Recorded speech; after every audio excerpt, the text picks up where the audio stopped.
minutos para poder ir aceptando a las personas que van ingresando a este webinario. Damos unos 2 minutos, 3 minutos para poder iniciar.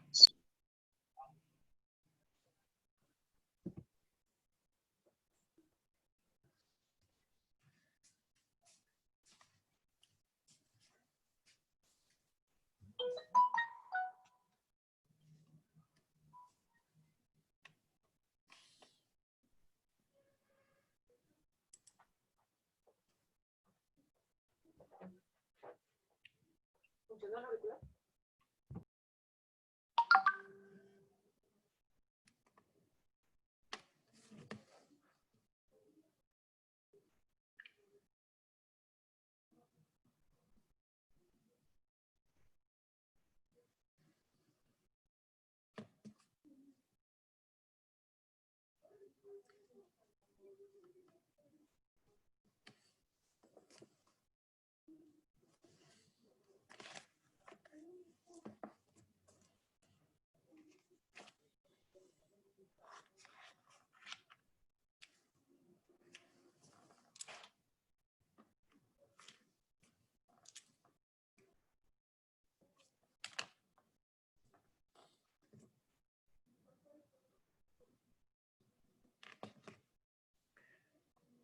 Vamos aumentando.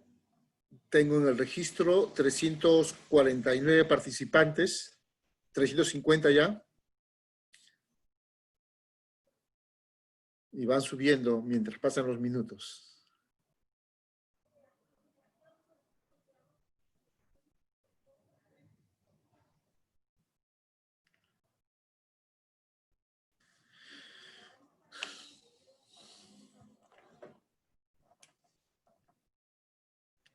Bien, vamos a dar inicio. Buenas tardes, amigos y amigas.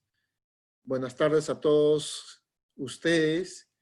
Y agradecemos su interés nuevamente en esta segunda oportunidad para participar en este webinario. Y nos parece muy enriquecedor también a partir de la primera experiencia de la semana pasada en la que formularon sus preguntas y pudimos establecer diálogo con el expositor. En este segundo webinario del ciclo de conversatorios virtuales que hemos programado, Masculinidades y COVID-19, que organiza el Ministerio de la Mujer y Poblaciones Vulnerables desde la Dirección General contra la Violencia de Género, en colaboración, y esto es muy importante agradecer, en la colaboración con la Cámara de Comercio Española del Perú. Cámara de Comercio, a la que agradecemos por su apoyo institucional, apoyo desinteresado, y que gracias a esta Cámara, el apoyo, el aporte valioso, podemos continuar hasta nuestro quinto webinario programado en este mes de junio. Desde ya agradecemos este apoyo y realmente saludamos el compromiso de la Cámara con también el Ministerio de la Mujer.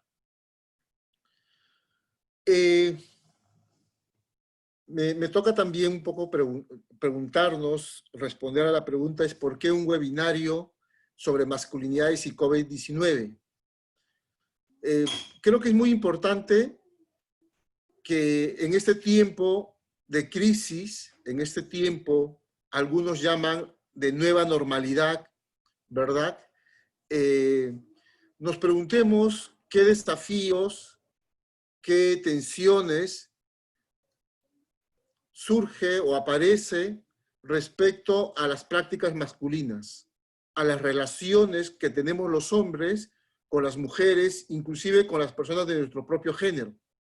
Si hay niveles de afectación, si hay niveles de cambio de patrones de comportamiento, si estos cambios son episódicos, ¿no? O son cambios que van a significar ya no una vuelta atrás, no lo sé, pero es interesante que surgen preguntas al respecto del tema, ¿no?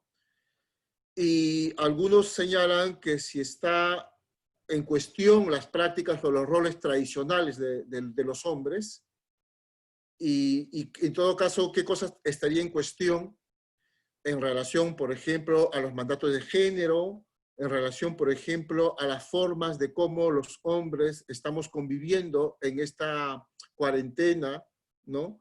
En el hogar, en casa, con la familia, con la pareja, con los demás miembros de la familia. Y entonces queríamos preguntarnos, entonces lo que queríamos con este webinario es crear un espacio de reflexión, de diálogo, respecto a qué es lo que está pasando con los hombres desde sus prácticas masculinas, ¿verdad? Y entonces, he ahí la invitación para que podamos participar, reflexionar, ¿no? Y que los hombres, sobre todo los hombres, porque también están participando mujeres y también de otros géneros, ¿verdad? Pero sobre todo los hombres, también reflexionar sobre la importancia de tomar decisiones respecto a si es que es hora de cambiar o qué procesos de cambio también estamos llamados en este contexto. Y por lo tanto, invitarlos a la reflexión, pero también a involucrarse en la posibilidad de construir una sociedad más igualitaria, una sociedad sin violencia. Bueno, esto es a grosso modo lo que como Ministerio de la Mujer y Poblaciones Vulnerables, desde la Dirección General contra la Violencia de Género, nos motiva, nos inspira a crear este espacio de diálogo. Pero también es muy importante que ubiquemos esta presentación dentro del contexto del ciclo, este ciclo de conversatorios, en el marco de la campaña comunicacional Cambia el Chip. El Ministerio de la Mujer y Poblaciones Vulnerables ha impulsado, ha lanzado la campaña Cambia el Chip, en la que buscamos incentivar maneras alternativas de ser hombres, maneras alternativas de vivir nuestra masculinidad. Y en ese sentido, me parece muy importante plantearnos una masculinidad libre del machismo, libre de este ejercicio abusivo de poder contra las mujeres. Y Cambia el Chip supone resignificar, deconstruir maneras y relaciones que no contribuyen a una sociedad en igualdad, a una sociedad de derechos, a una sociedad donde todos y todas vivamos sin violencia. Entonces, la propuesta de Cambio Chip es una invitación a que decidamos los hombres a cambiar nuestro chip. Bien, en esta oportunidad, como en la anterior semana, estaremos co-moderando con Igor Valverde. Igor Valverde también participa, trabaja en el Ministerio de la Mujer. Él es psicólogo también. Somos varios psicólogos los presentes aquí en esta convocatoria. Y voy a dar paso a Igor para que pueda presentar a nuestros panelistas del día de hoy. Igor, buenas tardes. No se te escucha, Igor. Puedes, tu micrófono, por favor. Hola Ángel, gracias por el pase. Sí, y buenas tardes a todas y todos las participantes. Estoy viendo que se están registrando con su correo, pero no es necesario. Ahora vamos a explicar la dinámica de este webinario. Hoy día el tema que vamos a trabajar es el de violencia masculina durante la pandemia. Con este tema lo que queremos es reflexionar sobre qué es violencia masculina, cuáles son sus lógicas, también entender sus manifestaciones y consecuencias, con énfasis en el contexto de la pandemia. Hacia el final trataremos de ver algunas pautas para ver cómo cuestionamos y en lugar de la violencia nos orientamos más bien hacia relaciones basadas en el respeto y la igualdad. Explicarles la dinámica de este webinario. Les pido su atención, por favor, en ese sentido. Son algunas pautas, sugerencias que vamos a dar.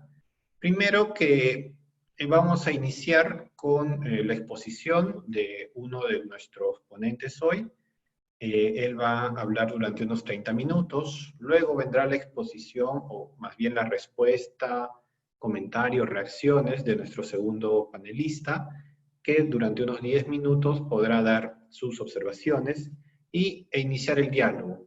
Luego de ello, las preguntas o comentarios que el público asistente haya hecho, los moderadores la vamos a sintetizar para trasladársela a nuestros expositores, ¿sí? Entonces pueden hacer sus comentarios, preguntas en la parte de la plataforma donde dice justamente preguntas y comentarios, ¿sí? O preguntas y respuestas. Entonces ahí vamos a esperar que nos hagan sus preguntas y luego le transmitiremos al moderador. Las reglas para hoy es que, bueno, ya creo que los micros están silenciados y mantenerlo eso sí, por favor. Nosotros vamos a gestionar las preguntas, eso ya los comenté. Y lo que sí les pedimos es actitud de respeto a todas y todos los que estemos presentes, ¿no? Si identificamos alguna pregunta en la que ya, o algún comentario que manifieste alguna falta de respeto, nos tomaremos la libertad de evitar eso, ¿no? Bien, dicho esto, voy a pasar a presentar a nuestro primer expositor. Él es Heinrich Gechliga. Él es de Alemania, es psicólogo, pero vive actualmente en Barcelona ya hace 25 años con su pareja e hijos. También es psicoterapeuta y socio fundador de la asociación Conexus. Él se ha especializado en violencia de género e intervención con hombres, ámbito en el que trabaja desde el 2000 e imparte formaciones y conferencias a nivel nacional e internacional. Durante 6 años fue coordinador del Servicio de Apoyo a las Familias contra la Violencia Machista del Ayuntamiento de Barcelona. Es miembro de la Junta Directiva de la Red Europea para el Trabajo con Agresores de Violencia de Género y fue miembro del Comité Ejecutivo de Men Engage Europa, branca de la Alianza Mundial Men Engage, para el involucramiento de hombres y chicos en la lucha por la igualdad de género. También forma parte del Consejo Asesor de Políticas de Género en Salud del Departamento de Salud de la Generalitat de Cataluña. Es miembro del grupo de hombres Sopa de Hombres en Barcelona desde el 2003 y también de la asociación Homes Igualitaris AIG Cataluña. Ha participado en varios proyectos europeos como Work with Perpetrators of Domestic Violence in Europe e IMPACT, que fue para evaluar los programas europeos para agresores, y ha coordinado el proyecto europeo Engage, involucrando a profesionales de primera línea en una respuesta coordinada a hombres agresores. Tiene varias publicaciones relacionadas también a la intervención con hombres y a la revisión de los diversos programas de atención con hombres. Bueno, sin más preámbulo, queremos presentar a Henry, quien nos va a dar una exposición. Le recordamos que tiene 30 minutos. Hola Henry, adelante. Hola Igor, buenas tardes a todos y todas. Muchas gracias por invitarme a este webinario. Muchas gracias Igor por la introducción. Es un placer y un honor poder participar transatlánticamente en esta conversación y estoy un poco abrumado de que tengamos aquí más de 600 personas que participan. Suerte que no es un auditorio donde los y las tenga todos y todas delante. Voy a ver si les puedo compartir la presentación que he preparado. Espero que se vea. Y entonces vamos a hablar, como decían Ángel y Igor, de una de las más perjudiciales prácticas masculinas, que es la violencia basada en género, la violencia machista, la otra pandemia, o como dice Naciones Unidas, la pandemia en la sombra.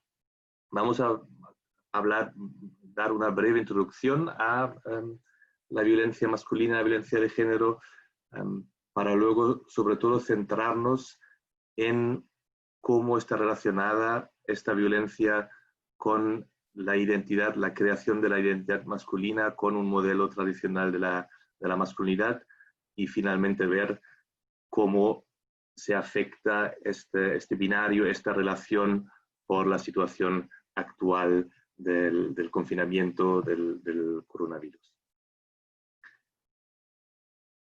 Antes que nada, ubicarme un poco desde donde hablo. Como decía Igor, llevo más o menos 20 años trabajando en el ámbito de la violencia de género y concretamente en el trabajo con hombres que la ejercen.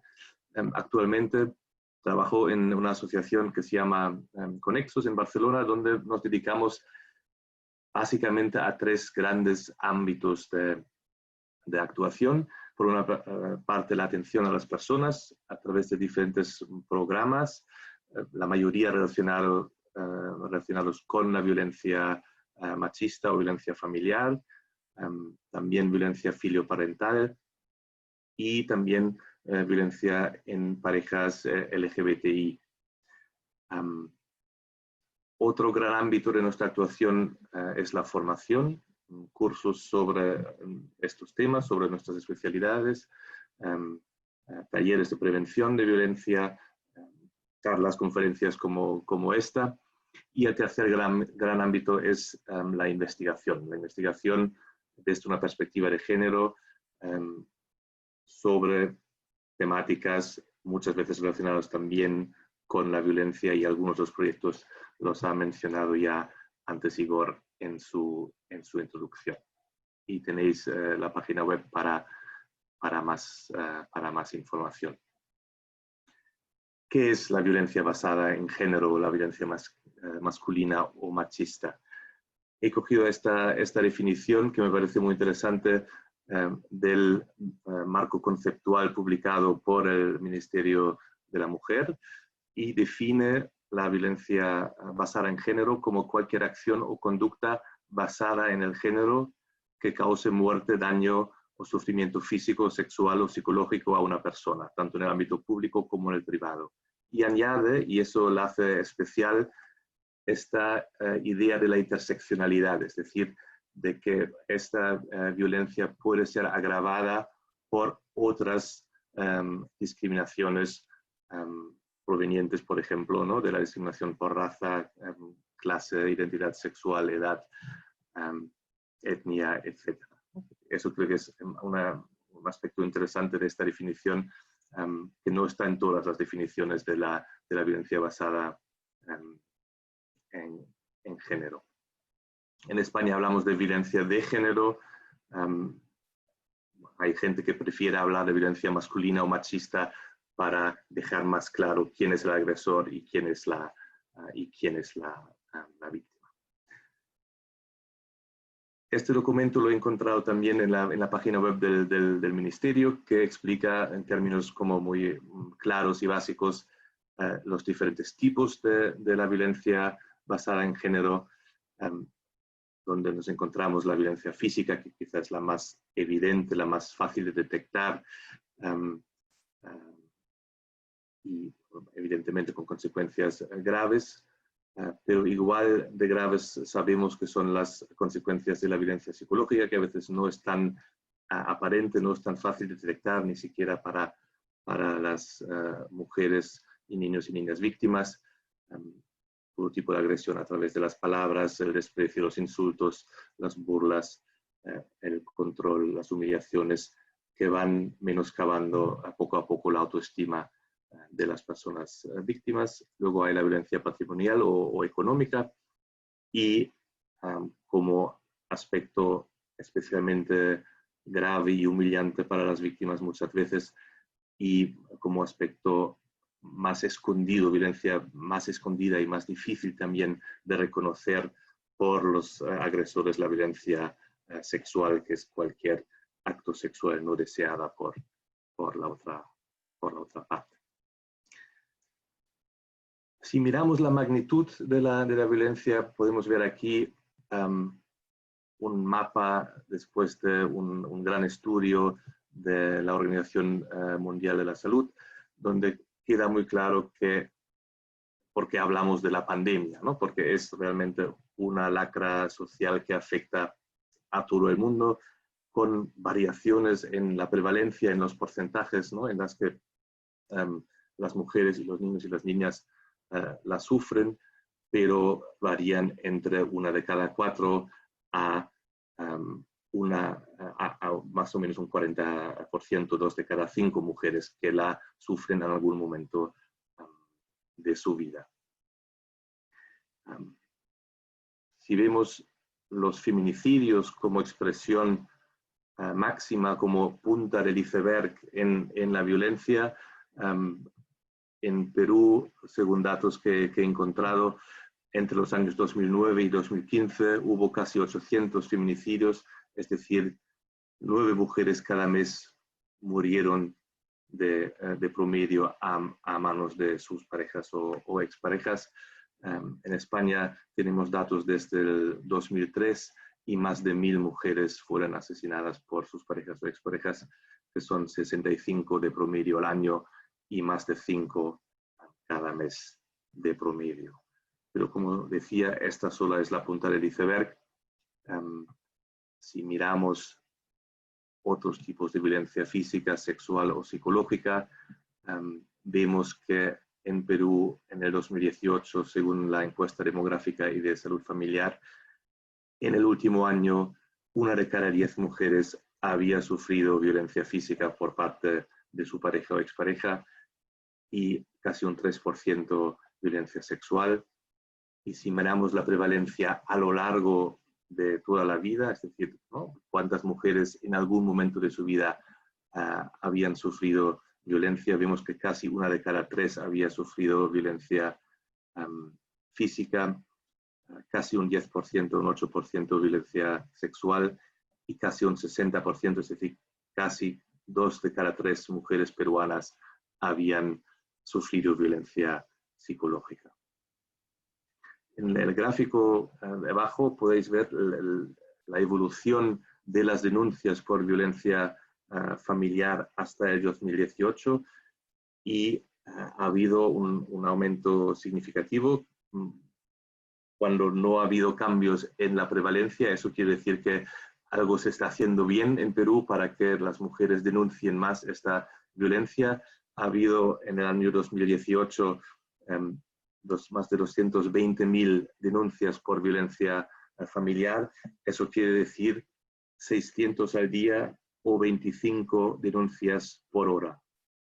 Es decir, mientras estamos haciendo este webinario, más de 25 mujeres, 35 mujeres denuncian una incidencia de un acto de violencia familiar, muy probablemente. En España los datos, las prevalencias son algo menores, según la última macroencuesta que tuvimos, casi un 3% de mujeres han reportado haber sufrido violencia física o sexual y a lo largo de su vida un poco más de un 12%, y no voy a entrar en los detalles, ¿no? de los datos sobre diferentes tipos de violencia psicológica y económica, pero los datos, aunque las violencias son un poco menores que en el Perú, aún así son muy preocupantes y demasiadas mujeres españolas también sufren violencia machista. Entonces, ¿por qué? ¿No? Una de las grandes preguntas que tenemos respecto a la violencia de género es ¿por qué los hombres la ejercen? ¿Por qué maltratan a las personas que supuestamente quieren? ¿No? Es una de las grandes y más difíciles preguntas y no vamos a encontrar una causa, sino tenemos que partir de la base de que la violencia de género, la violencia machista, es un fenómeno complejo, multifactorial, multidimensional y el concepto que más nos ayuda a entenderla y a organizar los diferentes causas que juegan un papel es el modelo ecológico de Uri Bronfenbrenner, que parte de la base de que podemos organizar las diferentes causas, en este caso de la violencia, en diferentes niveles, desde el nivel individual, el nivel familiar, hasta la comunidad y en el nivel más abstracto, el nivel de la sociedad o cultural, el macro sistema, como lo nombra Bronfenbrenner. Y no voy a entrar ahora en todos los diferentes factores causales que diferentes estudios han mostrado para el ejercicio de la violencia, pero sí destacar que encontramos una multitud de factores que se correlacionan, coinciden para crear el ejercicio de violencia, y que muchos de esos factores en los diferentes niveles tienen que ver con el sistema patriarcal, con las desigualdades entre hombres y mujeres de poder en nuestras sociedades, y con las creencias relacionadas con estas desigualdades, con las identidades de género que hombres y mujeres creamos a raíz, ¿no?, de la socialización diferencial que recibimos, las identidades masculinas y femeninas que creamos, ¿no? Y esto, ¿no?, hay movimiento de la sociedad hacia el individuo que lo representa, lo aprende, lo actúa, y así también se perpetúa otra vez a través de la familia y la comunidad, y se reproduce en la sociedad.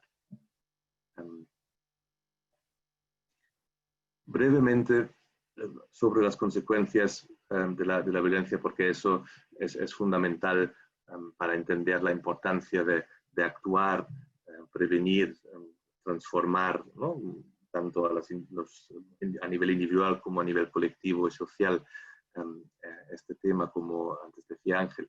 Las consecuencias de la violencia de género son muy graves en prácticamente todos los ámbitos de la vida de las víctimas, de las mujeres, pero sobre todo también de los niños y las niñas que la presencian. Aquí les presento algunos de los impactos que tienen la violencia en la salud de las mujeres, según la Organización Mundial de la Salud. Por ejemplo, tienen el doble probabilidad de padecer depresión, tienen más probabilidades de tener dificultades con el embarazo, y los bebés tienen más bajo peso y peor salud al nacer.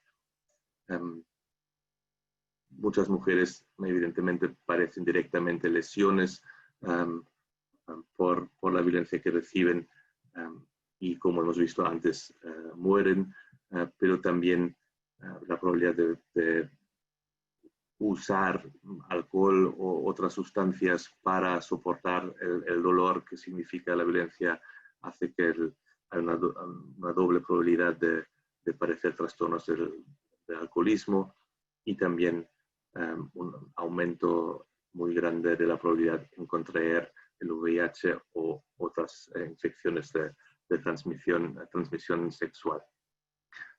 Pero insisto, no solo es el impacto en la salud, sino en todos los ámbitos de la vida, la limitación en el desarrollo de la persona, de los derechos de la mujer y de niños y niñas. Los niños y niñas ven claramente afectado su desarrollo en el ámbito tanto emocional como cognitivo como académico, con graves consecuencias que en muchos casos pues, se pueden cronificar y alargar hasta la vida adulta. Entonces, como hemos visto, la perspectiva de género, valga la redundancia, para entender la violencia de género es fundamental, Y si hablamos de la mirada hacia los agresores, nos parece importante complementar la definición más tradicional de la violencia de género como la violencia que padecen las mujeres por el hecho de ser mujeres, que hace referencia a las desigualdades estructurales, las relaciones de poder a nivel social, con una definición de la violencia de género como la violencia que ejercen los hombres para hacerse hombres, y que hace más referencia a estos procesos de la construcción de una identidad masculina a nivel individual, evidentemente, ¿no? En función de los mandatos de género sociales, pero es un proceso que cada hombre lleva a cabo en su proceso vital.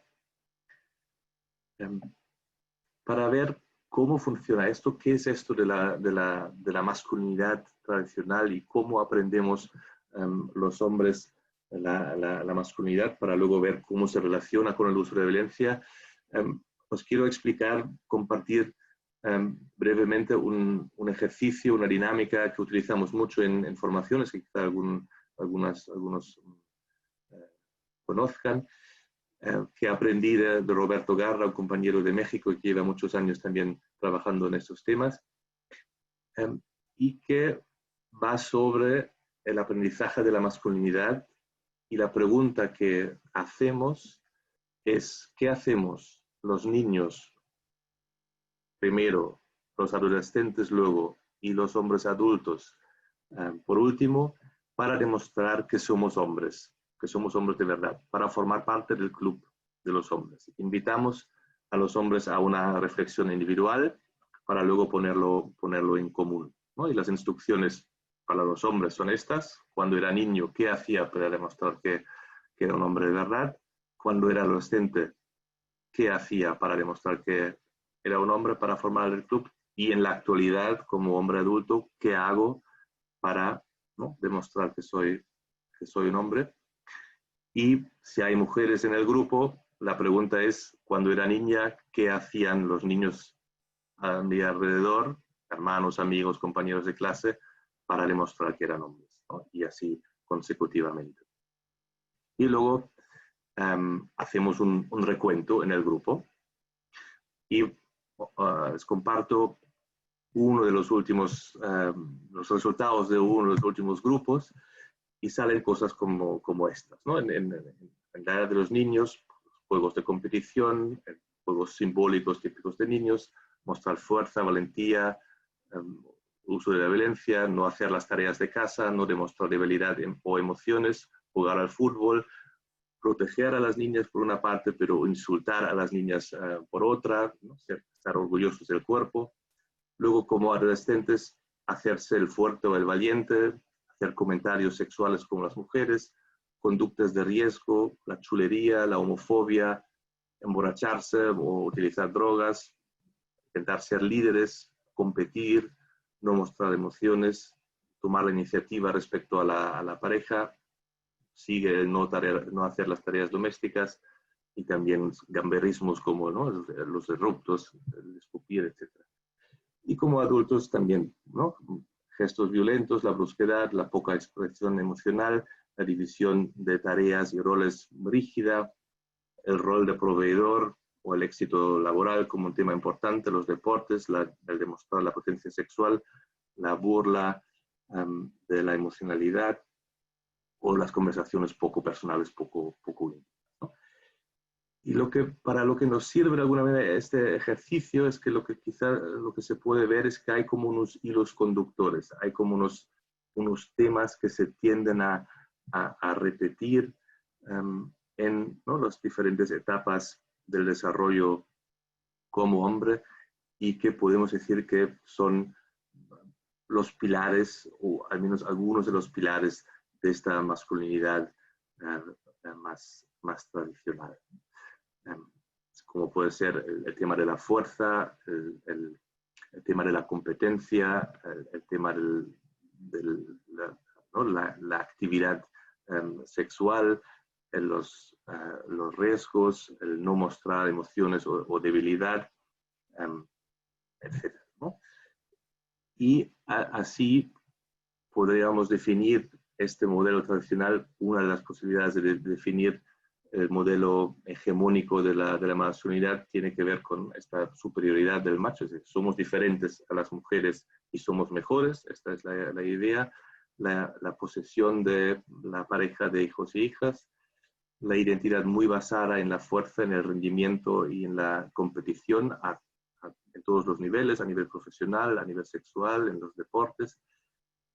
Importante la restricción emocional, con la excepción de la rabia y el deseo sexual y quizá la alegría, pero todas las emociones tradicionalmente relacionadas con lo femenino o que impliquen cierta debilidad o vulnerabilidad están más o menos prohibidas.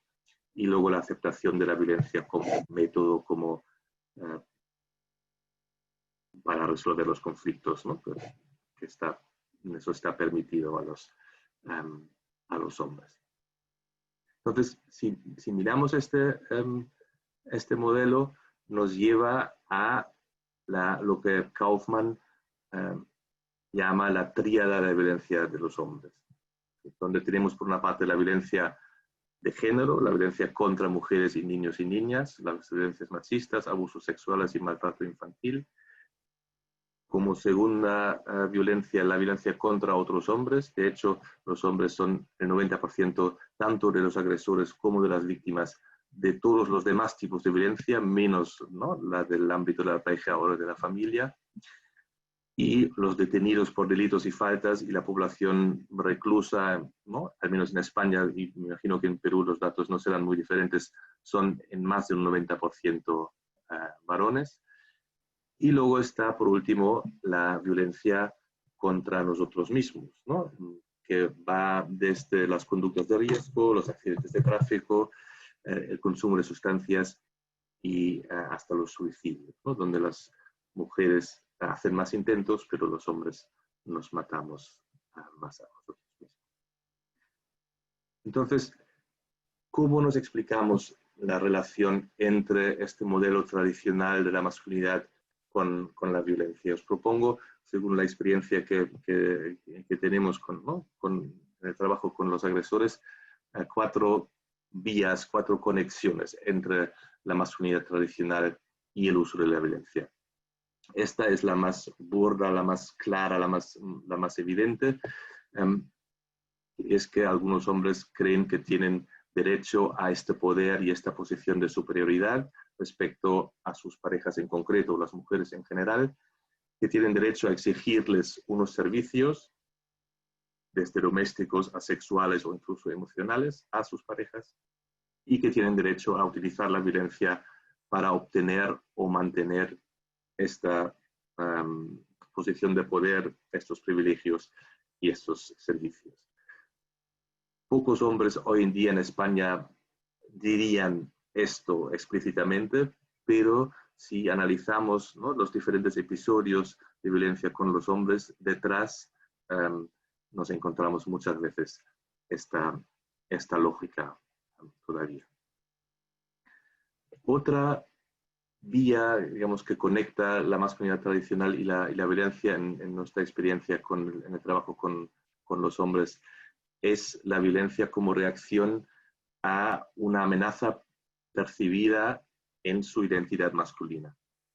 Como hemos visto, la identidad está muy basada en el rendimiento, en el cumplimiento de las exigencias, los mandatos de la masculinidad, de ser el mejor, siempre saber hacer qué decir y qué hacer, ser fuerte, estar en control de uno mismo y de la situación, que es prácticamente imposible de conseguir, ¿no? Y el no cumplir estas exigencias fácilmente comporta sentimientos de fracaso, de inferioridad, de impotencia, de inseguridad, de vergüenza, incluso de miedo, que a su vez son sentimientos inadmisibles según este modelo tradicional, ¿no? Entonces, la violencia se utiliza en algunos casos para anular estas emociones inadmisibles y para recuperar una sensación de poder y de control, aunque sea momentáneo, ¿no? Y luego podemos ver que posiblemente el aumento de la violencia durante el confinamiento puede tener en parte que ver con este mecanismo, ¿no? Donde hay un cuestionamiento del rol tradicional actualmente, hay miedos, hay inseguridades y que pueden ser sobrecompensados con el uso de la violencia. Luego hay una vía que tiene que ver con la autorregulación emocional y la violencia. Como hemos visto, ¿no?, a través de la socialización diferencial masculina, de esta idea típica, ¿no?, de los hombres no lloran, los chicos no lloran, se genera en muchos hombres una dificultad para identificar, comprender, expresar las propias emociones, los propios procesos interiores. Y muchas veces esta responsabilidad por la emocionalidad se delega en la pareja mujer.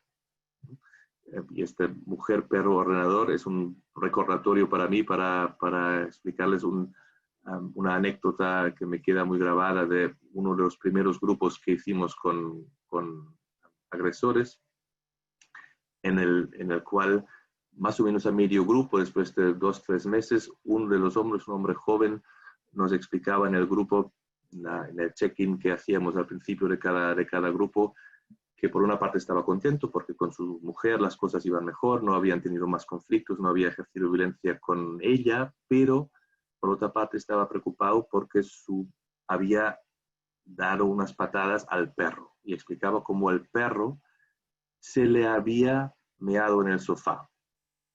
Un perro de 3 meses, de 2 o 3 meses. Y los otros compañeros en el grupo decían, pero ¿qué dices? ¿No? Es un perro pequeño que no sabe todavía dónde tiene que mear, pero a ti no te hace nada, ¿no? Porque él lo explicaba, se me ha meado y me enfadé mucho porque ¿cómo me puede hacer esto? Y los otros hombres en el grupo le decían, pero no tiene nada que ver contigo, el perro simplemente no sabía dónde tenía que hacer pipí y lo hice en el sofá.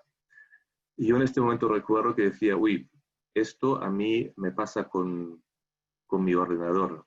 Yo me confieso maltratador de ordenadores. No sé si habéis pegado alguna vez vuestro ordenador cuando se os cuelga justamente en el momento que teníais que acabar el informe o enviar este email tan importante, ¿no? Como ahora mismo podría colgarse el ordenador, colgárseme a mí el ordenador, ¿no? ¿Y cómo me puede hacer esto? ¿No? Y evidentemente con un perro y con un ordenador es ridículo pensar que me quiere hacer enfadar, que me quiere molestar a mí. Pero cuando es nuestra pareja, cuesta mucho más tener claro que lo que yo siento, el enfado que yo siento por algo que ella dice o hace, quizá no estaba intencionado, quizá no quería que yo me enfadara. Es decir, responsabilizamos a la pareja de lo que nos ocurre a nosotros y no nos responsabilizamos a nosotros mismos, ¿no? Y esto genera también una dependencia emocional de la pareja, si ella no es responsable de nuestros sentimientos, y un vínculo afectivo inseguro.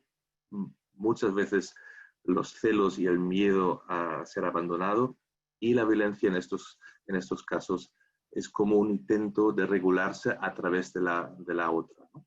Yo te obligo a ti a comportarte de una manera que a mí me deja tranquilo. Quizá el ejemplo más típico tiene que ver con el control a través de las nuevas tecnologías o también sin nuevas tecnologías respecto a los celos, ¿no? Si yo tengo celos, que es una inseguridad mía, en vez de hacerme cargo de mis celos y de mis inseguridades a través del control, a través de la coerción, te prohíbo a ti a salir con tus amigos o a hablar, o tus amigas, o a hablar con otros chicos, o te pregunto constantemente dónde estás o qué haces y cómo es que no me respondes, ¿no?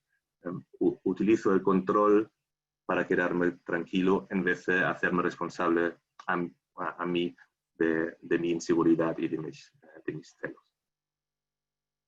Y luego ya por último,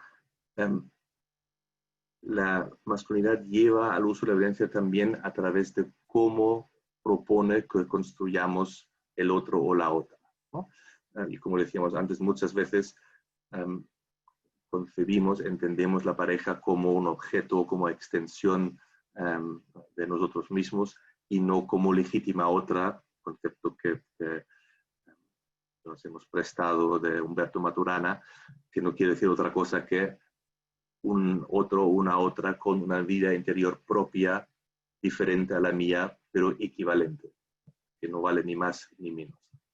Y ahí hay otra cita del mismo grupo, de hecho, que era al inicio del grupo, que a veces con los grupos de agresores al inicio es cuesta que no se quejen de sus parejas, ¿no? La tendencia es de culpar a sus parejas o exparejas inicialmente, y no me acuerdo exactamente qué decía el hombre, pero me dice esto, lo otro, y explicaba, ¿no? Todas sus quejas respecto a su pareja, y en algún momento uno de los otros hombres dice, parece que todos estemos con la misma mujer, ¿no? Porque la mía también, la mía también. Y se produce un milagro que es que otro hombre en este momento dice, no es que estemos todos con la misma mujer, todos tenemos el mismo problema. Y este problema es la dificultad de aceptar, convivir con la diferencia. Diferencia de opiniones, de preferencias, de deseos, de necesidades, incluso a veces solo de estados anímicos, ¿no? Hay algunos hombres que se sienten cuestionados si su pareja cuando llegan a casa está de otro humor que ellos, ¿no? Ellos llegan quizá frustrados y cansados y agobiados a casa y la mujer está con la música y bailando, y hay hombres que esto lo viven ya como cuestionamiento, como si fuera un ataque, ¿no? Y aquí la violencia sirve para anular esas diferencias y volver a la pareja, a la mujer, a su rol como objeto, ¿no? como extensión. No puedes tener una vida interior propia y diferente a la mía porque me siento atacado por esto. Entonces yo no sé cómo voy de tiempo, intento ir acabando al menos para esta primera parte. ¿Cómo afecta la pandemia del coronavirus a esta relación entre la masculinidad y el uso de la violencia, ¿no? Aquí vemos que Naciones Unidas, ONU Mujeres, anomena la violencia contra las mujeres la pandemia en la sombra y se hace eco de un aumento de la violencia en muchos países, en muchas partes. Os traigo una noticia de España donde las peticiones de ayuda por la violencia han aumentado en más de un 60%. Y por los datos que me ha facilitado Ángel, muchas gracias, ¿no? En los últimos 2 meses, los meses de marzo y abril, en Perú también se registró un aumento de más del 40% en las llamadas a la línea 100 del Ministerio de la Mujer, que principalmente son llamadas por violencia machista y violencia familiar. Y también notamos en donde se registran, ¿no?, estas peticiones de ayuda, aumentos por parte de los hombres agresores. Por ejemplo, hay algunos países donde hay una tradición ya de líneas telefónicas específicas para hombres agresores, como por ejemplo en Inglaterra y en Australia, y también han notado aumentos parecidos a los que se registran en las líneas telefónicas para víctimas o supervivientes. Y en otros países se han creado, viendo esta necesidad, nuevas líneas, como por ejemplo en Alemania, en Austria, unos compañeros en Sevilla están ahora montando también una línea aquí en España. Entonces, ¿cómo podemos entender este aumento de la violencia en el confinamiento? Hay una parte muy clara que tiene que ver con la mayor vulnerabilidad de las mujeres, con el mayor tiempo que conviven agresores y víctimas, que es algo que ya conocemos también de las épocas vacacionales, ¿no? Cuando hay más convivencia suele haber más violencia.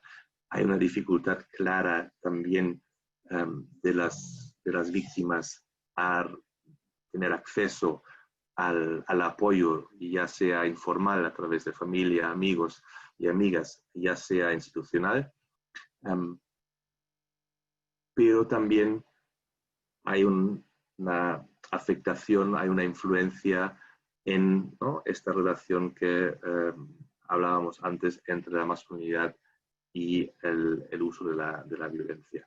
Y concretamente a mí me parece, y creo que eso fue un poco lo que se habló en el webinario de la semana pasada, que podemos entender el confinamiento y la situación que crea para los hombres casi como una antítesis de la masculinidad tradicional, ¿no?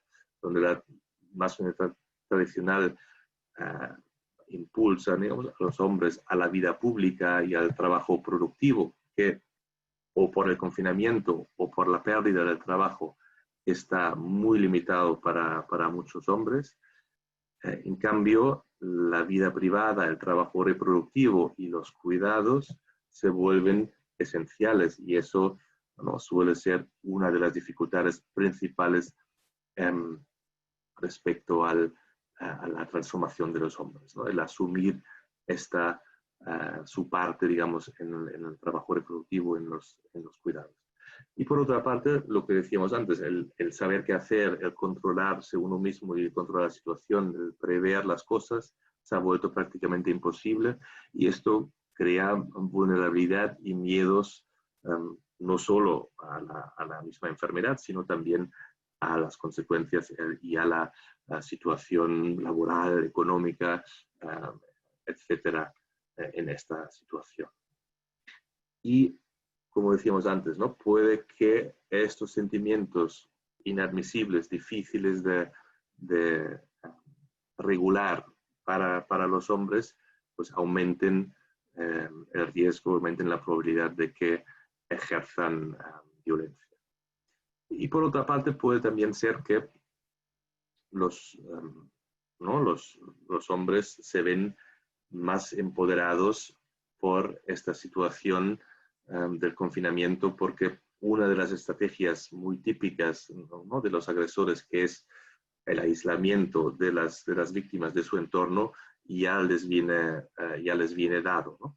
Y en ese sentido hay compañeros y compañeras que temen que con la progresiva relajación del confinamiento puede también haber otro aumento de la violencia, que es en cuando las mujeres vuelven a recuperar parte de su libertad de movimiento. Pero me parece fundamental entender que el confinamiento en ningún caso causa la violencia, ¿no? Y que es responsabilidad de los hombres de saber regular estos retos, digamos, a nivel emocional que nos genera, que nos pone la situación del confinamiento, como a todo el mundo, como a las mujeres también, que además en muchos casos llevan una sobrecarga, ¿no?, la típica doble jornada que se multiplica en esta situación. Y por eso para nosotros fue importante, sobre todo también ante la multitud de recomendaciones hacia las mujeres para cómo protegerse, cómo pedir ayuda en esta situación, y ha habido, ¿no?, realmente campañas y documentos importantes, también hacer unas recomendaciones para los hombres para evitar la violencia machista durante el confinamiento. Lo hicimos conjuntamente con el Departamento de Salud aquí en Cataluña, y tenía este doble objetivo. Por una parte, la idea de realmente ayudar a aquellos hombres que tuvieran una mínima motivación a evitar episodios de violencia en esta situación, y por otra parte también enviar un mensaje simbólico de decir, no, los hombres son los responsables de parar la violencia, no son las mujeres las responsables de protegerse. Evidentemente tienen que protegerse y es importante que haya este mensaje, ¿no? Pero creo que también es importante que hagamos un giro en nuestra mirada a nivel simbólico respecto a la violencia y miremos la responsabilidad de los hombres siempre que sea posible. Y creo que lo voy a dejar aquí, ¿no? Para luego quizá empezar a debatir cómo nos posicionamos los hombres ante la violencia. Si vimos este iceberg de los diferentes niveles, los diferentes tipos, las diferentes gravedades de las violencias y de las actitudes y micromachismos, ¿no? que la sustentan, qué es lo que identificamos en nosotros mismos y en los demás hombres, cuándo actuamos, cómo actuamos y cómo podemos crear una masa crítica de hombres que se posicionen también públicamente en contra de la violencia. Y quizá podemos luego entrar en una conversación sobre eso. Si les parece, lo dejamos aquí de momento. Muchas gracias de momento por la atención. Gracias. Gracias, Heinrich. Vamos a presentar rápidamente a Oscar. Ir comentándote que hay muchas preguntas, que estoy tomando nota. Voy a tratar de sintetizar de alguna forma los temas comunes y elaborar una o dos preguntas que abarquen la mayoría. Explicarles también que a los asistentes, bueno, que se está tomando nota, pero que creo que también Heinrich ha ido respondiendo ya varios puntos a medida de su exposición y que seguro otros tantos se van a ir respondiendo en el debate y en las respuestas que él vaya dando. Muchas gracias. Invito también a moderar, o sea, hay comentarios en el chat. La idea no se trata que empiecen discusiones necesariamente ahorita, sino que podamos dialogar también con el expositor. Insisto en que se están tomando nota de las preguntas. Voy a presentar a Oscar Huacho. Él es licenciado en Psicología, con estudios concluidos de maestría en Psicología Clínica y de la Salud, con formación en Psicoterapia. Tiene diploma de especialización en Violencia Familiar y diploma de especialización en Psicología Forense. Él tiene experiencia profesional en el Programa Nacional Aurora del Ministerio de la Mujer y Poblaciones Vulnerables, y también en otras instituciones de sociedad civil en la intervención psicosocial de la violencia familiar y sexual. Él ya desde el 2012 brinda atención reeducativa para hombres procesados por violencia hacia las parejas e integrantes del grupo familiar. Además cuenta con experiencia en el trabajo preventivo de la violencia de género desde la intervención con hombres y las masculinidades. Oscar, bienvenido, muchas gracias por estar aquí. Te recordamos que tienes unos 10 minutos para dar una respuesta y tus comentarios a partir de la exposición del primer expositor. Adelante.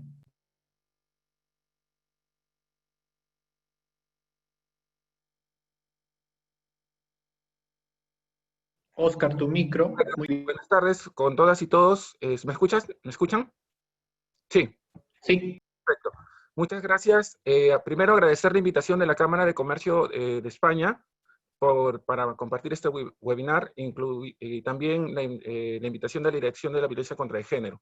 Quisiera empezar trasladando el saludo de la doctora Nancy Tolentino, la directora de la unidad del Programa Nacional Aurora, asimismo de la directora de la unidad, la doctora Amelia Cabrera, y también de la coordinadora del CAI, la doctora Isabel Guillén. En relación a lo que nos ha compartido esta tarde, el día de hoy, Heinrich, es bastante fundamental plantear que dentro del modelo multidimensional, el modelo ecológico que había señalado, hay un componente que es el componente individual, donde hablamos o se trata de explorar el componente de nuestros pensamientos, los sentimientos, la forma como nos relacionamos, y hay un indicador que se habla de la historia. Y cuando hablamos de la historia personal del individuo, si bien es cierto, encontramos dos grandes hallazgos. Uno de ellos es que en nuestra historia, al menos en este contexto, no encontramos antecedentes de estar aislados en nuestro domicilio producto de la pandemia, como es lo que está sucediendo ahora del COVID. Y también se pone en evidencia que desde hace años estamos viviendo una situación de pandemia, que es la violencia contra la mujer, la violencia masculina, la violencia machista, y que ahora se pone sobre el tapete, se agudiza y se hace palpable, producto de estas cifras que ahora podemos ver, visualizar y reflexionar frente a ello. Hubo unos datos que compartió Henry que también me parecieron bastante interesantes en relación a las llamadas que se habían hecho en el contexto de pandemia, que habían aumentado aproximadamente en un 41% en relación a las del año pasado. Y dicho sea de paso, esas llamadas en gran parte de la población habían sido hechas por adolescentes, niños y niñas, que también estaban dentro de los hogares viviendo la situación de pandemia, repitiendo estos posiblemente patrones, aprendiéndolos, naturalizándolos, y que también son sujetos de ver qué es lo que se puede ser o cómo se puede articular para que ellos también puedan ser de alguna u otra forma protegidos, reeducados, y de alguna u otra forma que las políticas también alcancen a ellos, ¿no? Sabíamos que este confinamiento iba a generar problemas para todos. Y el tema de la violencia contra la mujer, la violencia machista de parte de los hombres, la violencia que ejerce el hombre, posiblemente se iba a ver exacerbada y agudizada. ¿Y esto en mérito a qué? Siempre esto en los grupos de reeducación yo les hablaba a los participantes y a mis compañeros, que nosotros los hombres hemos sido socializados en ese modelo tradicional que de la puerta de la calle hacia afuera somos como superhéroes, temerarios, construimos edificios, construimos carros, y estamos en una capacidad de ir demostrando nuestra masculinidad, nuestra hombría en función al hacer, y que ese hacer tenga un producto tangible y valorado por los demás. Sin embargo, cuando pasamos el umbral de la puerta hacia adentro del domicilio, como que sucede algo en ese modelo tradicional de masculinidad, en el cual si al hombre se le dice de repente que haga el aseo de la casa, que pase tiempo con los hijos, o que de repente prepare algún tipo de plato, de comida, como que de repente no tiene o no tiene incorporado esos recursos. Y ahí va, cambiemos el chip. Esta situación de pandemia, esta situación de confinamiento frente al COVID, es una oportunidad para establecer políticas, para transmitir este mensaje de que la forma como hemos sido socializados desde el campo, desde nuestra masculinidad o desde el modelo tradicional de la masculinidad, tiene que ser dejado atrás. Tiene que haber un antes y un después. Y que cuando empecemos a retomar nuestras actividades, también empecemos a construir y a replicar modelos de masculinidad más equitativos, ajenos a la violencia.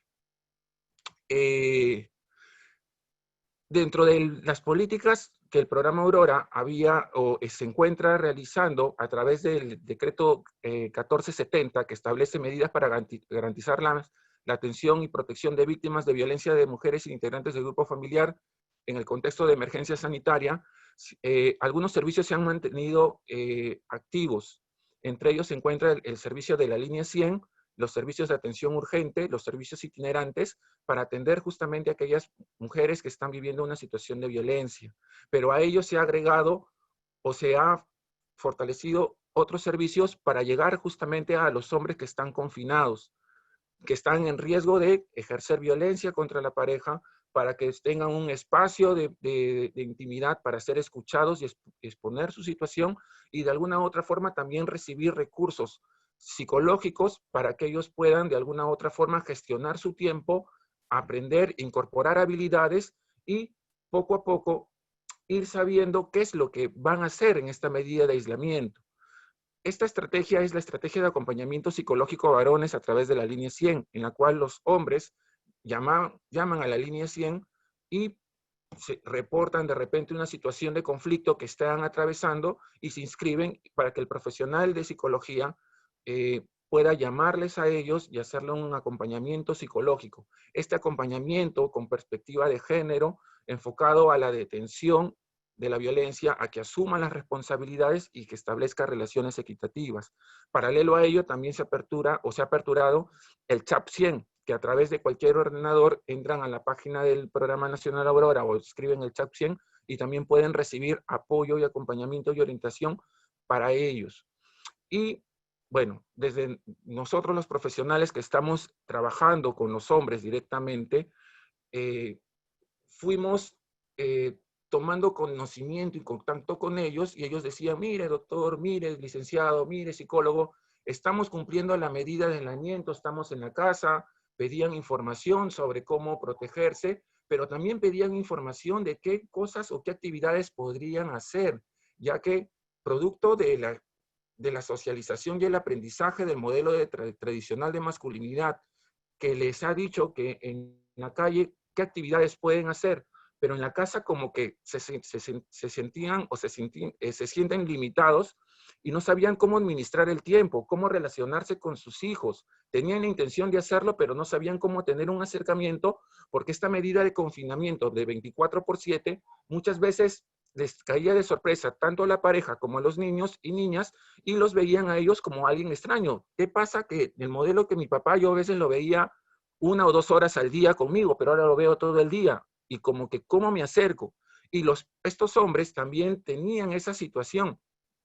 ¿Cómo me acerco? Ya jugué con ellos, ¿ahora qué más hago?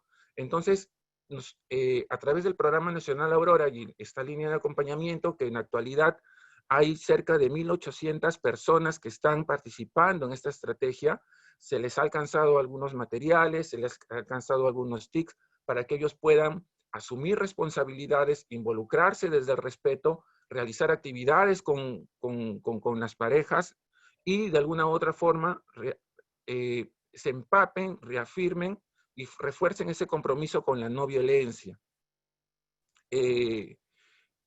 Sabemos, y lo dijo Henry, el confinamiento no causa violencia. Lo que sí causa violencia es la forma de masculinidad tradicional y violenta a la cual los hombres hemos sido socializados. No hemos aprendido a gestionar la crisis. El hombre violento no es violento las 24 horas del día, ya lo advertía Badinter en sus escritos.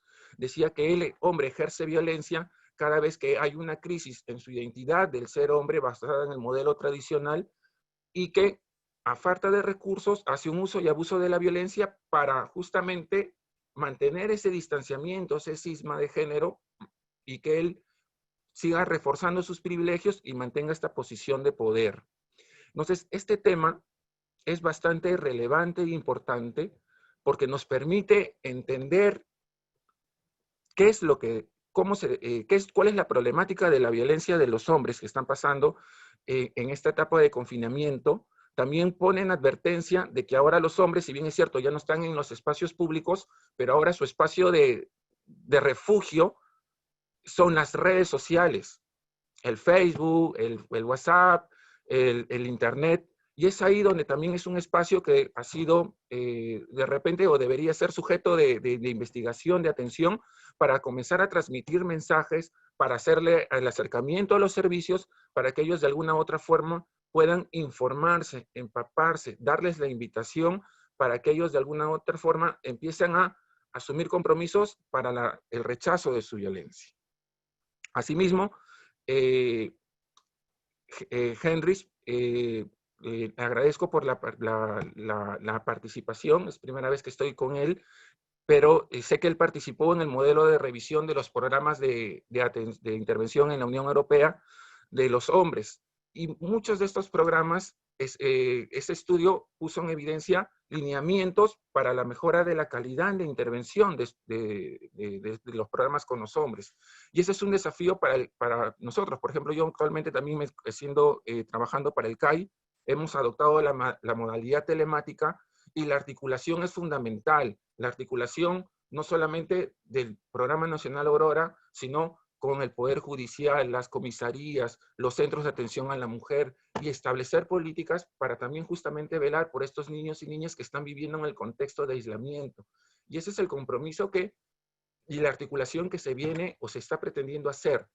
Entonces, esta situación de pandemia que muchos de nosotros le hemos escuchado por primera vez a raíz del COVID, es una pandemia que ya la venimos revisando o viviendo hace años y ha sido invisibilizada, que es la pandemia de la violencia contra la mujer, en el cual hay un responsable, que es por lo general el hombre, y no lo digo yo, sino lo dicen las cifras. Y es ahí donde viene el compromiso de cada uno de los ciudadanos para también denunciar. Había un lema donde decía, el silencio nos hace cómplices, hay que denunciar a la violencia.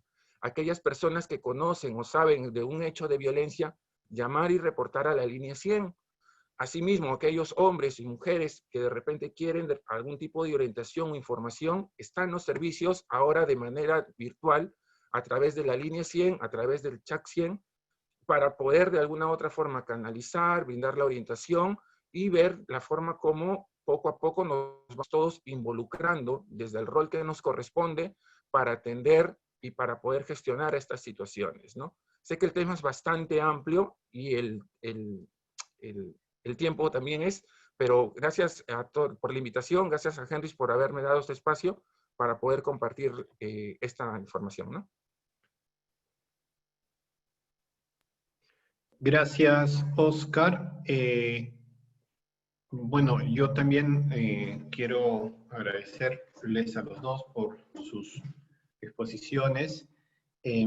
Hay muchas preguntas, voy a empezar con algunas de ellas.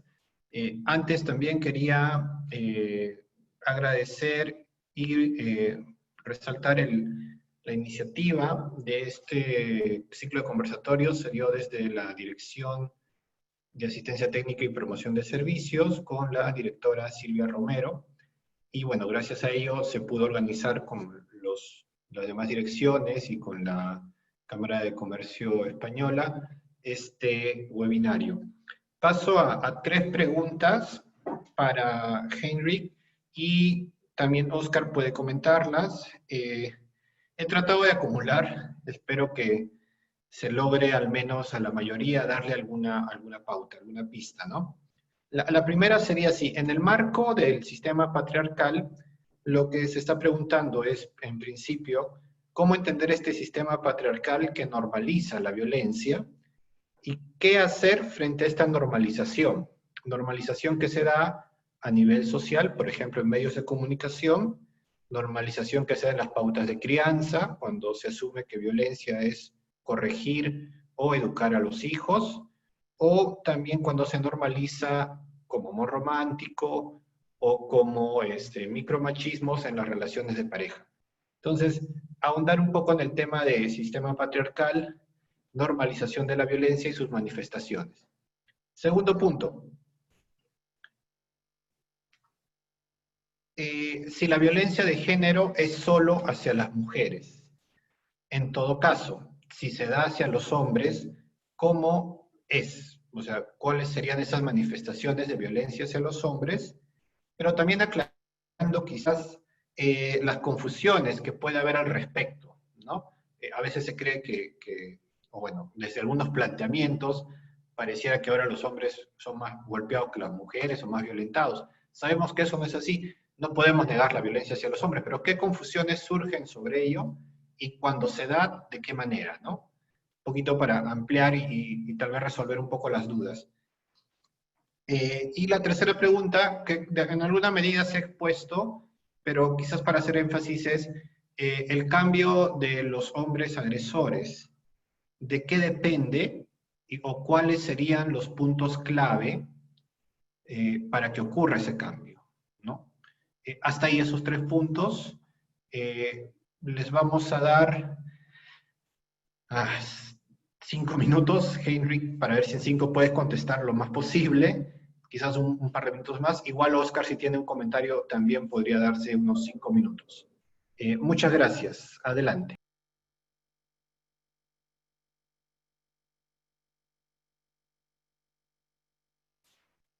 Muchas gracias por las preguntas, muy buenas preguntas y darían para todo otro webinario cada una, creo.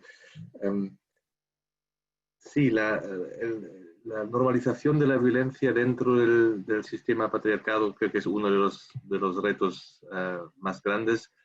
Normalización y justificación, ¿no? Y eso es un poco lo que nos encontramos en muchos aspectos, que cuando trabajamos con los agresores, su discurso se nutre del discurso social, ¿no?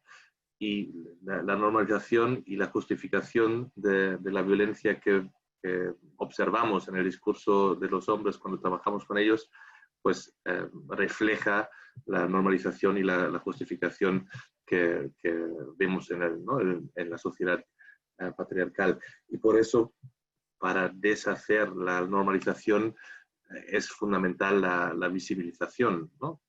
Y es importante que podamos, entre todos y todas, poner de relieve estas violencias desde, ¿no?, los feminicidios hasta las violencias simbólicas, el lenguaje, los chistes, ¿no?, en el grupo de WhatsApp, etcétera, ¿no? Y que consigamos lo que decíamos antes, que haya una masa crítica, sobre todo de hombres, no solo de mujeres, sobre todo de hombres que visibilicen estas violencias y estas actitudes machistas y patriarcales y que confronten ¿no?, a otros hombres ante estas actitudes y estas violencias. Y esto, ojalá, poco a poco pueda llevar a una transformación a nivel más social. Respecto a la violencia contra los hombres, yo antes decía, ¿no?, que los hombres somos quienes más sufrimos violencias, pero sobre todo de otros hombres, ¿no? Justamente en el ámbito familiar y en el ámbito de la pareja, los datos son muy claros, ¿no?, que son mayoritariamente las mujeres que sufren la violencia y los niños y las niñas. Eso no quiere decir que no haya también violencias hacia hombres por sus parejas o exparejas mujeres, pero hay dos diferencias fundamentales. Una es que habitualmente estas violencias no son de una gravedad y no tienen estas consecuencias que tienen las violencias para las mujeres, ¿no? Y estos en los datos de los feminicidios no tenemos, ¿no?, los asesinatos, ahí está muy claro y las diferencias son medianas. Y por otra parte, justamente no se da esta violencia dentro de un contexto de discriminación contra las mujeres, contra los hombres, como se da respecto a la violencia contra las mujeres, ¿no? La violencia contra las mujeres justamente se da dentro de este sistema patriarcal de discriminación hacia ellas y que de alguna manera refuerza, justifica o normaliza, como decíamos antes, la violencia, ¿no? Y eso es una diferencia fundamental que no se da respecto a la muy minoritaria violencia que sufren también algunos hombres por parte de sus parejas mujeres. Y eso no quiere decir que no sea importante también prestarles apoyo a estos hombres que pueden estar sufriendo la violencia por parte de sus parejas, pero este no es una pandemia. La pandemia es la violencia que ejercemos los hombres contra las mujeres. Y luego estaba, creo que la tercera, de qué depende el cambio de los agresores. Y eso es una muy difícil pregunta. Hay muchos estudios, ¿no?, que estamos mirando de cómo mejorar la atención y la intervención con los hombres que ejercen violencia. Un tema fundamental, y parece obvio, es hasta qué punto se hacen responsables y están motivados para cambiar, ¿no? Es decir, en la fase inicial de trabajo con los agresores, es importante que primero reconozcan, y hablamos de la normalización y la justificación y la culpabilización de la mujer, es decir, desconstruir estos discursos y que empiecen a reconocer la violencia, a responsabilizarse por ella, es decir, no solo lo hice, sino lo hice y es responsabilidad mía, no es culpa de ella o es culpa del alcohol o es culpa de la pandemia, ¿no?, o del coronavirus o de lo que fuera, sino lo hice y es responsabilidad mía, y luego, y quiero cambiarlo, ¿no? Para mí estos serían como los 3 factores principales por parte de los hombres, ¿no? Que reconozcan la violencia, que se hagan cargo, que se responsabilicen y que la quieran cambiar. Y la motivación para cambiar, eso varía mucho. Inicialmente muchas veces es no querer perder la relación o la familia, a veces miedo a sanciones incluso. Y para muchos hombres es fundamental mantener la idea, la imagen de ser un buen padre, ¿no? Y algunos hombres en realidad acuden a nuestros servicios porque se habían jurado de no repetir lo que habían visto hacer a sus padres en casa, y que cuando ven que van repitiendo estos patrones violentos, pues piden ayuda para cambiarlo, ¿no? Ayudar a los hombres a ver que no pueden ser buenos padres si maltratan y dañan a las madres de sus hijos, aunque a los hijos nunca les toquen o les traten bien, pero no pueden ser buenos padres si dañan a las madres. Eso ayuda mucho. Si ven las consecuencias que tiene la violencia contra las madres en los hijos y las hijas, eso suele ser un motivador importante para muchos hombres a cambiar. Entonces, repito, ¿no? El reconocimiento, la responsabilización y la motivación para el cambio, para mí son fundamentales para que pueda haber este cambio. Muchas gracias, Oscar. También, si pudieras en 5 minutos hacer algunos comentarios sobre las preguntas. Adelante. Bien, sí, bueno, en relación al amor romántico, más que el amor romántico, las creencias y esos mitos, esos aprendizajes culturales propios acerca del amor romántico, ¿no? Justamente hace un momento estaba viendo y veíamos también cómo influyen en relación a las creencias las novelas, los medios de comunicación, las revistas, ¿no? Y agarraban de ejemplo el tema de una película que era la de del vampiro, del lobo, de Bella, no me acuerdo ahorita el título. Bueno, Crepúsculo. Crepúsculo. Por ejemplo, en la primera película de Crepúsculo, el chico le dice, aléjate de mí, yo soy un vampiro que voy a hacerte daño, ¿no? Y ella cree que con su amor lo va a hacer cambiar y lo va a hacer un hombre diferente. Y entonces ahí vamos viendo ese mensaje de el amor todo lo puede, el amor todo lo cambia, el amor todo lo aguanta, que de una manera inconsciente, de una manera muy sutil, va poniendo ese chip de los modelos tradicionales del amor romántico y que van siendo incorporados justamente por las y los jóvenes, ¿no?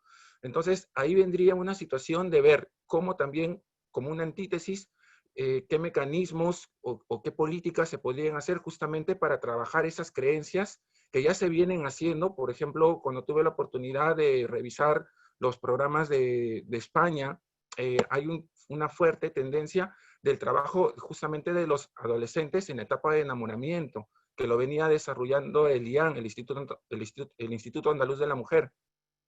Entonces, a través de campañas que sensibilizaban a las adolescentes y a los adolescentes que estaban en riesgos de iniciar una relación violenta.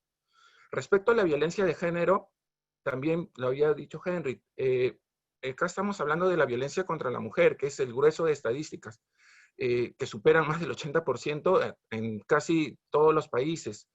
Pero también hay un dato que es la violencia de género que se da de hombres hacia otros hombres. ¿En qué calza ahí? Que el hombre que violenta hacia otro hombre es porque justamente violenta al hombre que no cumple ese modelo tradicional que exige la sociedad.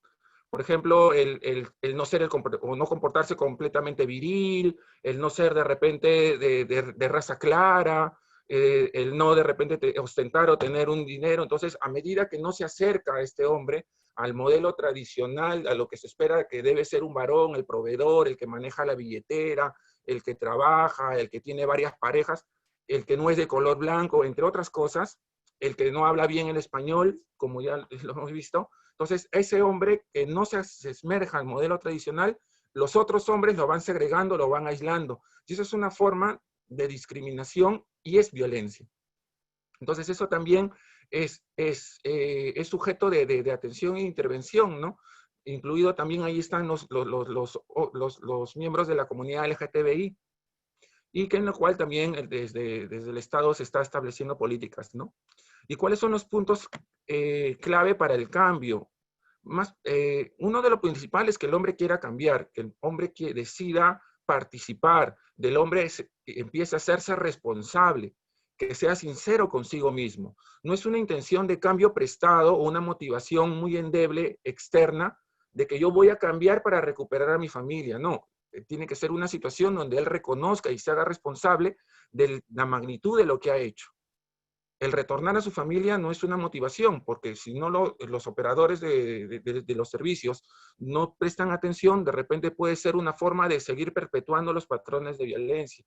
Ahí sería tocar con pinzas y de repente tener la experticia para poder tener un acercamiento con estos hombres, evaluar bien.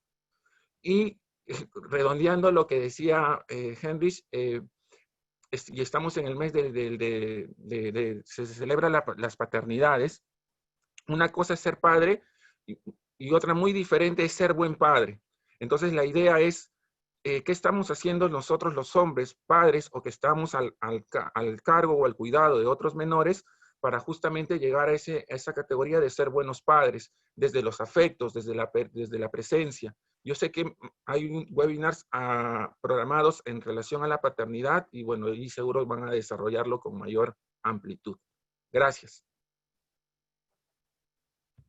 Muchas gracias, Heinrich y Oscar. Muy valiosos sus comentarios, aportes de hoy. Voy a cerrar el momento de las preguntas. Disculpen si no todas las preguntas se han respondido.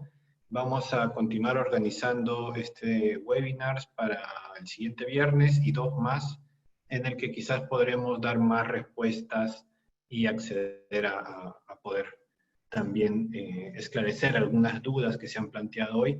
Muchas gracias por su participación a todos y todas. Doy pase a Ángel Palacios para el cierre institucional.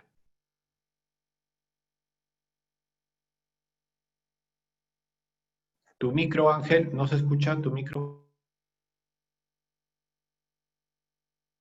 Muchas gracias a todos y a todas, a nombre del Ministerio de la Mujer y Poblaciones Vulnerables. También agradecer a la Cámara de Comercio Española por la gentileza en acogernos en este webinario. Y me parece interesante lo que se ha señalado en este trabajo de Heinrich y Oscar. Que me parece muy importante señalar algo, me parece contundente y claro. El único responsable de la violencia es quien lo ejerce y nunca quien lo sufre. Me parece interesante en todo este camino que se ha planteado es que los hombres aprendamos a asumir responsabilidades y que pasemos al lado de aquella construcción de una sociedad sin violencia, porque efectivamente no todos los hombres somos violentos, pero somos los pocos y tenemos que salir al frente para involucrarnos por una sociedad más justa, más igualitaria y sin violencia. Bien, muchas gracias a todos y a todas. Invitamos al público a seguir participando el próximo viernes en el siguiente webinario y nos despedimos hasta la próxima oportunidad. Y gracias por sus preguntas. Vamos a recogerlas para poder conversar la próxima semana y también reflexionar sobre ellas. Muchas gracias a todos y a todas. Hasta la próxima oportunidad. Gracias, Heinrich. Gracias, Oscar.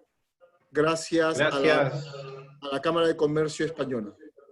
Hasta luego. Gracias. Hasta luego. Gracias, hasta luego. Gracias, Oscar. Que estés bien. Saludos a la gente del CAI. Gracias, Heinrich. Un abrazo y nos estamos comunicando. Buenas Gracias noches, a vosotros. Seguimos. Disculpa por la hora, sabemos que allá es bastante ya tarde. Ahora ya a dormir. Son Sí, la ahora 1. Muchas gracias. Esperamos volverte a ver. Hasta luego. Seguro. Gracias, Hasta pronto. Daniela. Gracias, Daniela. Gracias, Jimena. Gracias, Javier. Gracias. También Daniela, Jimena, María Cristina. Gracias a todos. Nos estamos viendo. Cuídense.